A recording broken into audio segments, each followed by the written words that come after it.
Hello বন্ধুরা, কেমন আছো সবাই? চলে এলাম আবার একটি নতুন ভিডিও নিয়ে। আমার চ্যানেল মেলবং বেঙ্গলি ইন মেলবানে তোমাদের সবাইকে স্বাগত জানাই।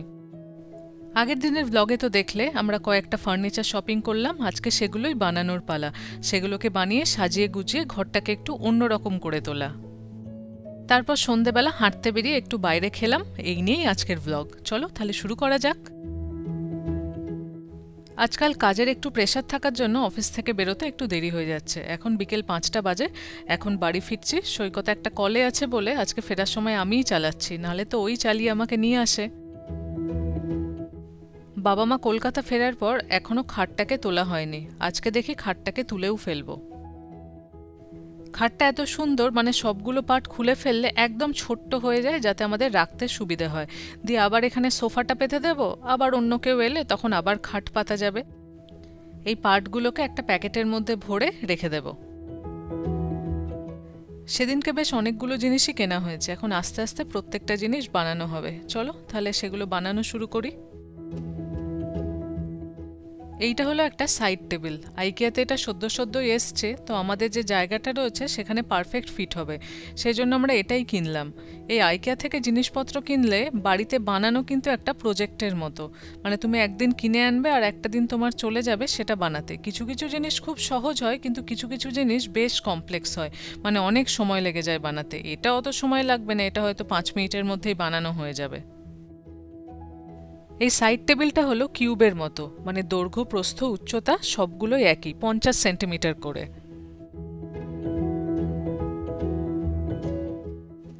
এটা বানানো বেশ সহজ। ইনস্ট্রাকশন দেওয়া আছে, দুপাশে দুটো কাঠের পিন গুঁজে দেওয়া হয়েছে। এবার সাইডগুলো বসিয়ে দেওয়া হচ্ছে।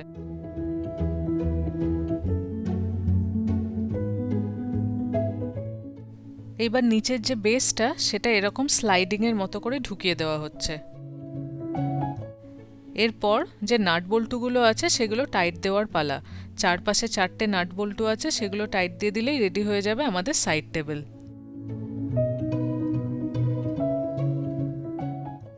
সাইড টেবিলের 4টে পায়ে 4টে ছোট ছোট পিন লাগানো হচ্ছে, যাতে ফ্লোরের সাথে ঘষা না খায়। ঢাকনার তলার দিকেও 4টে পিন লাগাতে হচ্ছে, যাতে নড়ে না যায়। এই দেখো, বানানো হয়ে গেছে আমাদের সাইড টেবিল।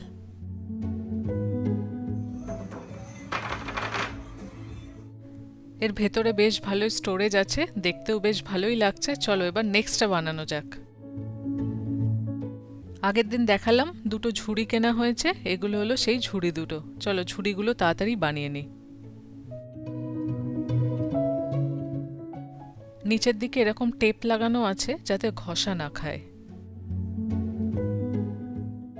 এটা বানানো খুব সহজ, কোনো স্ক্রু বা কোনো পিনের ব্যাপার নেই, জাস্ট ঠিক করে বসিয়ে নিলেই হবে। এই দেখো, ঝুড়ি দুটো বানানো হয়ে গেছে। বেতের তৈরি ঝুড়ি দুটো দেখতে কিন্তু খুব সুন্দর লাগছে, তাই না?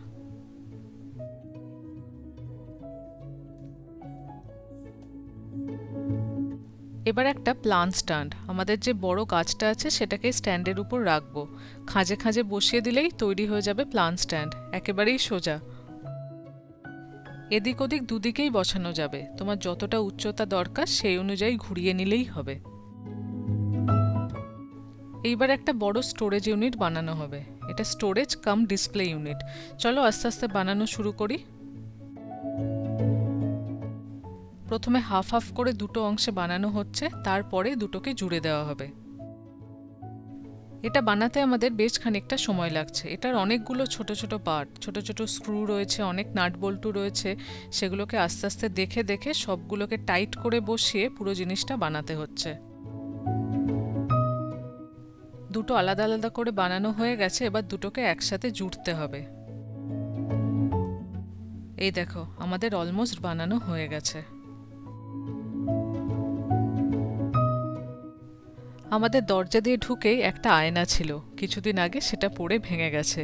সেই জন্য আগের দিন এই আয়নাটা কেনা হলো, সেটা এবার বসানো হচ্ছে। তোমরা যারা আগের আয়নাটা দেখোনি, সেটা আর সুইট হোম বলে যে ভিডিওটা আছে সেটাই গিয়ে দেখে নিতে পারো। সেখানে আমাদের পুরো হোম ট্যুরটা দিয়েছিলাম। ডেসক্রিপশানে লিংক দিয়ে দেব। যেই দেয়ালে বা সারফেসে এটা বসানো হবে সেখানে হুক আটকানো যাবে না, সেজন্য অনেকগুলো ডাবল টেপ লাগানো হয়েছে।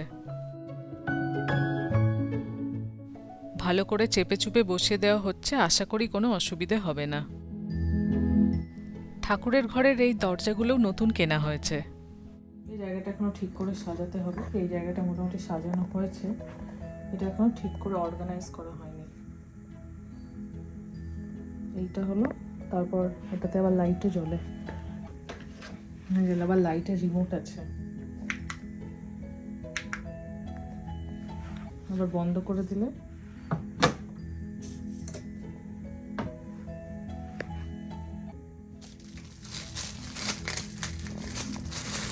এই নতুন প্যাঁচা দুটো এবার বাড়ি থেকে এসছে, রথের মেলায় কেনা।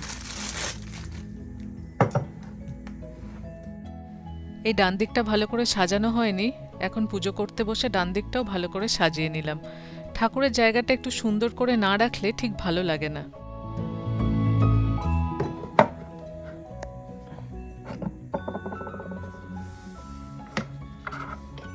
মোটামুটি একটু অর্গানাইজ করা গেল।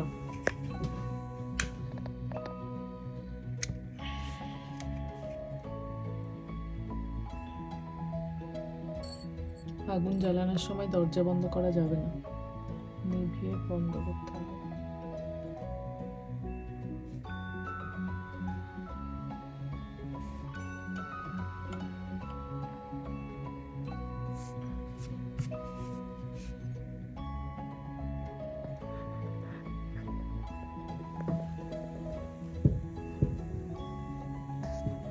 এটা শাওলি দিয়েছিল, শাওলি আর অঙ্কুর গাছ এখানে রাখলে ভালো লাগবে। এই সুন্দর দেখতে ময়ূরটা আমাদের দিয়েছিল অভিষেক আর সর্বাণী। এখন একটা ছোট্ট ক্যান্ডেল, বেশ একটা গোল্ডেন গোল্ডেন গ্রিন গোল্ডেন ব্যাপার, অলিভ গ্রিন।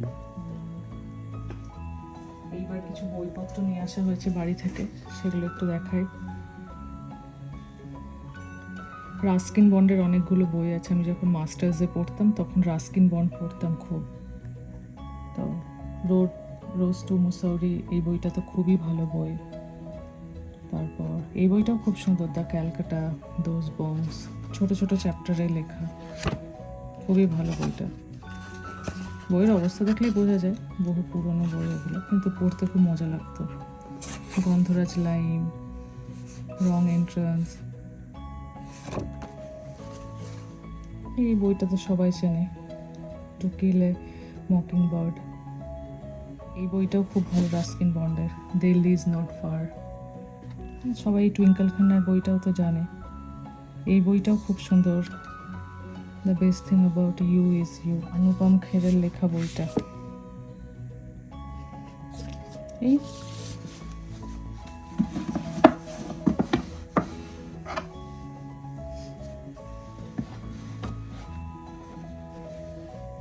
এখানে কয়েকটা বাংলা বই, চক্রবুয়ে প্রখর রুদ্র, বিভূতিভূষণের চাঁদের পাহাড়, হন্ডুরাস হাহাকার, প্রখর রুদ্র সিরিজ।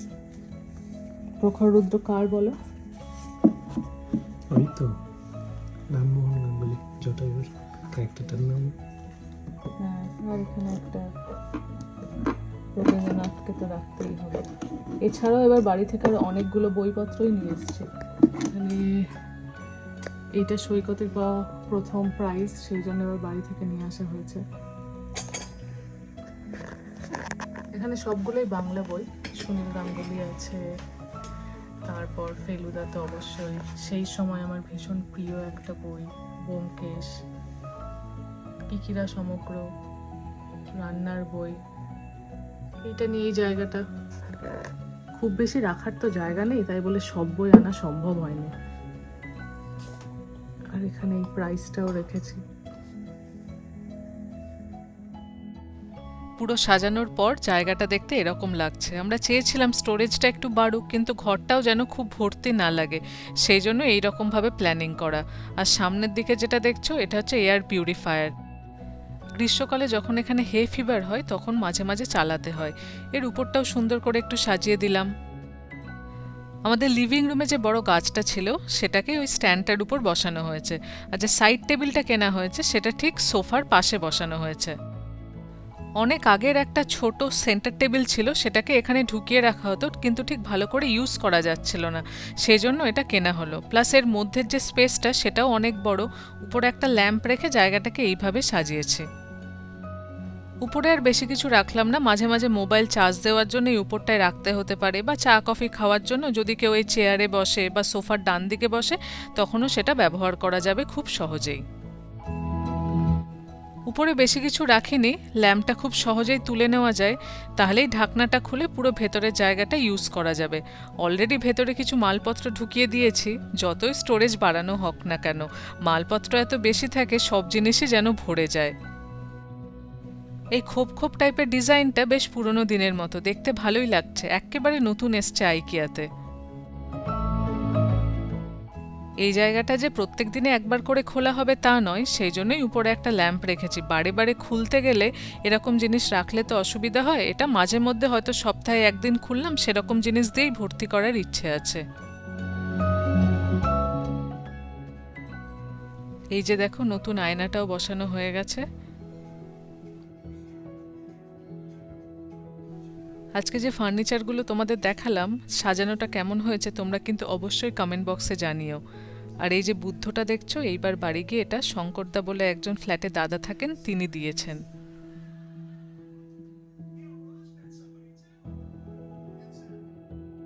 সোফার পাশে যে ফার্নিচারের কথা বলছিলাম সেটা ছিল এইটা। এটা এরকম সোজাভাবে রাখা যেত না, এইভাবে সাইড করে ঘুরিয়ে রাখতে হতো বলে তাকগুলো ভালো করে ব্যবহার করা যেত না, তাই এটাকে রিপ্লেস করে দিলাম। এটা এখন নিচে আমাদের গ্যারেজের এখানে যে ফেলার জায়গা সেখানে এসে রেখে দিলাম। অ্যাপার্টমেন্টের এটাই সুবিধে, তোমার যখন যা ফেলার তুমি তৎক্ষণাৎ ফেলে দিতে পারো। এখানে তো বিন ম্যানেজমেন্টের অনেক রকম নিয়ম আছে, রিসাইকেল আছে, এমনি আছে, তো সেটাই বিল্ডিং ম্যানেজমেন্টই কিন্তু ম্যানেজ করে নেয়। একটা গলির মধ্যে দিয়ে হাঁটছি, এখানে কোনো একটা প্রোগ্রামের জন্য বিশাল বড় সাপের মতো একটা লাইন। আজ রাত্রে আর বাড়িতে বানালাম না, বাইরেই খেয়ে নিচ্ছি। মেক্সিকান গ্রিল চিকেন, মেক্সিকান এটা পর্তুগিজ।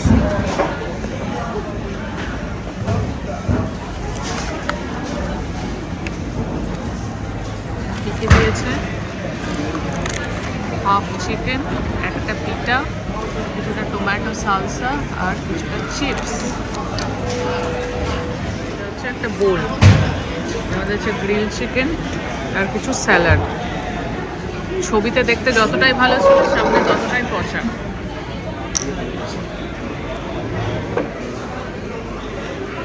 আমাদের গ্রিল চিকেন খেতে খুবই ভালো। গ্রিন গডেস স্যালাড ড্রেসিং দিয়েছে। চিকেনটা তো খুবই জুসি। হ্যাঁ, এদের চিকেন তো খুবই সুন্দর হয় খেতে, ভেতরটা খুবই জুসি। এটা নতুন পেস্টিং। কেমন এটা? নতুন নতুন সসটা পর্তুগিজ সস। কিন্তু সুইট টাইপের আছে। চলো আজকের ভিডিও তাহলে এখানেই শেষ করছি। আজকের ভিডিও তোমাদের কেমন লাগলো অবশ্যই জানিও। খুব শিগগিরই দেখা হচ্ছে পরের ভিডিওতে। সবাই খুব ভালো থেকো, টাটা।